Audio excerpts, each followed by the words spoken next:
नमस्कार दर्शक बंधु, आज हेउछि अगस्ट मास 25 तारिख सोमवार। चलंतु आजिर टॉप 20 गुरुत्वपूर्ण खबर उपरे नजर पकाइबा। नंबर 1 रे रहिछि आरंभ हैला पीजी द्वितीय पर्याय नामलेखा। शनिवार अर्थात गतकाली ठारू आसंता 3 तारिख जाए मास वेबसाइट रे आवेदन करि परिबे छात्र छात्री। 9 तारिख रे प्रथम मेधा तालिका प्रकाश पाइबो। एथिरे चयन होइथिबा छात्र छात्री माने 10 रु 13 तारिख मध्य रे नाम लेखाइबे। 13 रु 15 तारिख मध्य रे बळका थिबा सीट रे नाम लेखा पई आवेदन हेबो। वेटिंग लिस्ट रे थिबा पिला माने सीधा निजर डॉक्यूमेंट देई आवेदन करि परिबे। 16 तारिख रे एहार मेधा तालिका प्रकाश पाइबो। एथिरे चयन होइथिबा पिला माने 17 रु 20 तारिख मध्य रे नाम लेखाइबे। नंबर 2 रे रहिछि थानारु हटिबो जब्त गाड़ी। सबु थानारु हटिबो जब्त अव्यवहृत ओ अचल गाड़ी। भुवनेश्वर महानगर निगम मेयर सुलोचना दासଙ୍କ सूचना। जब्त गाड़ी पड़ी रहिबा जोगु सहरर सौंदर्य नष्ट हेउछि। गाड़ी हटिले जागा सफा हेबो एवं राजस्व बढ़िबो कहिले मेयर।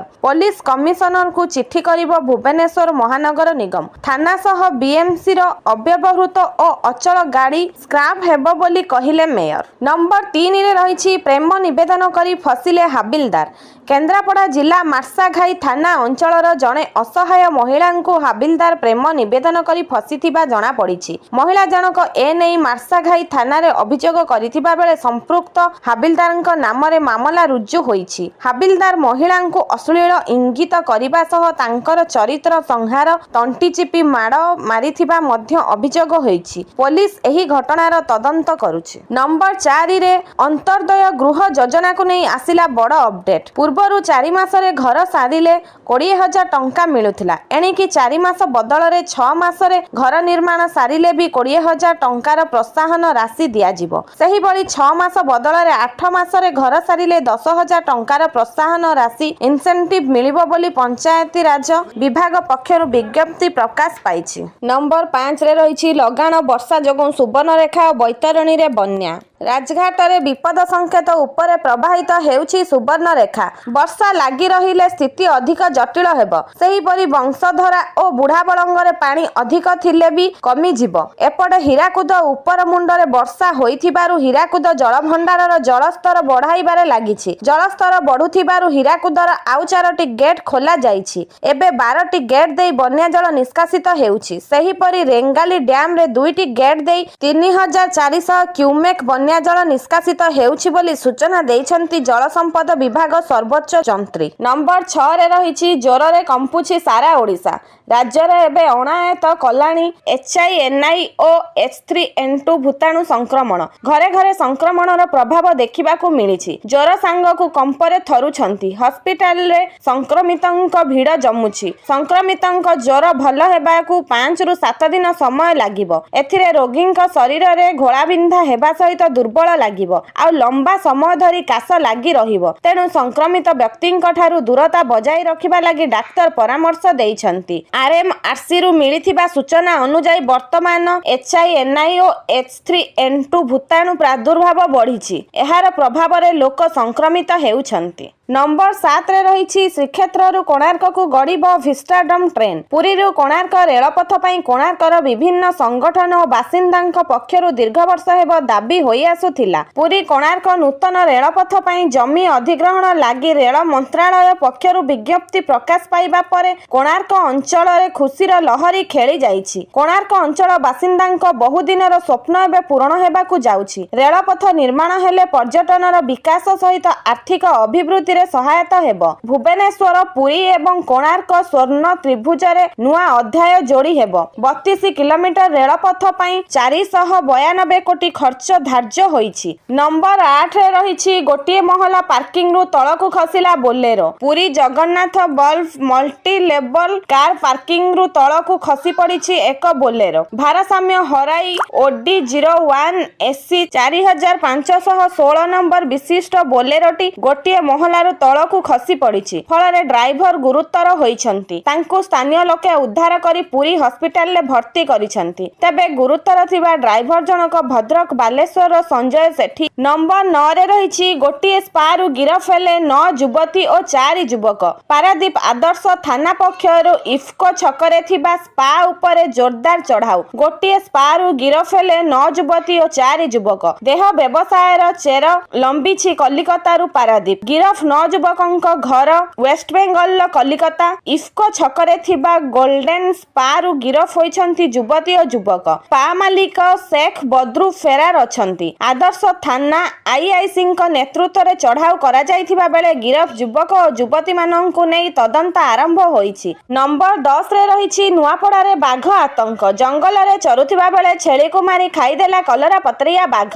କୋମନା ରେଞ୍ଜ ସୁନାବେଡ଼ା ଅଭୟାରଣ୍ୟ ଭିତରେ ଥିବା ଖୋଲି ଭିତର ଗାଁରେ ଏଭଳି ଘଟଣା ଘଟିଛି। ସୂଚନା ମୁତାବକ ଜଙ୍ଗଲରେ ଚରୁଥିବା ସମୟରେ ଜୟସିଂ ଚନ୍ଦାଙ୍କ ଛେଳିକୁ ଆକ୍ରମଣ କରିଥିବା ବାଘ। ଛେଳି ଚରାଳୀମାନେ ବାଘକୁ ଦେଖି ଚିତ୍କାର କରିବା ପରେ ବାଘ ଛେଳିକୁ ଛାଡ଼ି ଦେଇଥିଲା। ଖବର ପାଇ ବନ୍ୟଜନ୍ତୁ ବିଭାଗୀୟ କର୍ମଚାରୀ ଗାଁରେ ପହଞ୍ଚି ବାଘର ଗତିବିଧି ଜାଣିବା ପାଇଁ ଟ୍ରାକ୍ କ୍ୟାମେରା ଲଗାଇଛନ୍ତି। ନମ୍ବର 11ରେ ରହିଛି ୟୁରିଆ ସାର ପାଇଁ ରାତି ଅନିଦ୍ରା। 4 ମାସ ଛୁଆକୁ ଧରି ରାତି ଅଧରେ ଲାଇନରେ ଲାଗିଛି ମା। ସାରା ରାଜ୍ୟରେ ସାରର ଘୋର ଅଭାବ। କେଉଁଠି ୟୁରିଆ ସାର ପାଇଁ ରାସ୍ତା ରୋକ ହେଲାଣି ତ ଆଉ କେଉଁଠି ବିକ୍ଷୋଭ। ହେଲେ ଦୀର୍ଘ 4 ଦିନ ଧରି ସୁନ୍ଦରଗଡ଼ RCMSରେ ୟୁରିଆ ପାଇଁ ଧାଡ଼ି ଲାଗିଲା ପରେ ଅନିଦ୍ରା ରହିଛନ୍ତି ଚାଷୀ। କେବଳ ପୁରୁଷ ଚାଷୀ ନୁହେଁ, ମହିଳା ଚାଷୀ ବି ରାତି ଅନିଦ୍ରା। ସାର ପାଇଁ ଟୋକନ ମିଳିଛି ହେଲେ ସାର ଦେବା ପାଇଁ ନାରାଜ RCMS। ଦିନସାରା ଲାଇନ ଲାଗିବା ପରେ ବି ସାର ମିଳିଲା ନାହିଁ। ନମ୍ବର 12ରେ ରହିଛି ଅମର ଶତପଥୀଙ୍କ ବିସ୍ଫୋରକ ବୟାନ। ବରିଷ୍ଠ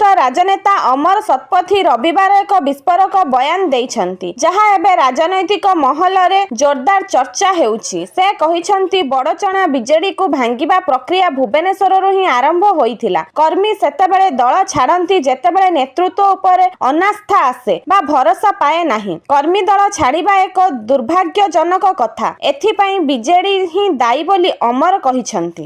ନମ୍ବର 13ରେ ରହିଛି ବ୍ୟବସାୟୀଙ୍କ ଠାରୁ ହୀରା ଲୁଟ୍ ଘଟଣା, ଆଉ 4 ଗିରଫ। ଗୁଳି କରି ବ୍ୟବସାୟୀଙ୍କ ହୀରା ଲୁଟ୍ ଘଟଣାରେ ଆଉ 4 ଅଭିଯୁକ୍ତଙ୍କୁ ଗିରଫ କଲା ବଡ଼ବଜାର ପୋଲିସ। ପିସ୍ତଲ ସହ ଗୁଳି ଜବତ। ଗିରଫ ସଂଖ୍ୟା 8ରୁ ବୃଦ୍ଧି ହେଲାଣି। ପୁରୀ ନିକଟରେ ଲୁଚି ରହିଥିବା ବେଳେ ପୋଲିସ 4 ଜଣଙ୍କୁ ଧରିଥିବା ବ୍ରହ୍ମପୁର ଏସ୍ପି ସୂଚନା ଦେଇଛନ୍ତି। ଅଗଷ୍ଟ 5 ତାରିଖରେ ବ୍ରହ୍ମପୁର ବଡ଼ବଜାର ଥାନା ଅନ୍ତର୍ଗତ ଶାସ୍ତ୍ରୀନଗର 5 ଲାଇନରେ ବ୍ୟବସାୟୀ ବାଳକୃଷ୍ଣ ଆଚାରୀ ଓରଫ ରୁନା ଓ ଶଳା ସୁନୀଲ ସାହୁଙ୍କୁ ଗୁଳି କରି ହୀରା ଲୁଟ୍ ହୋଇଥିଲା।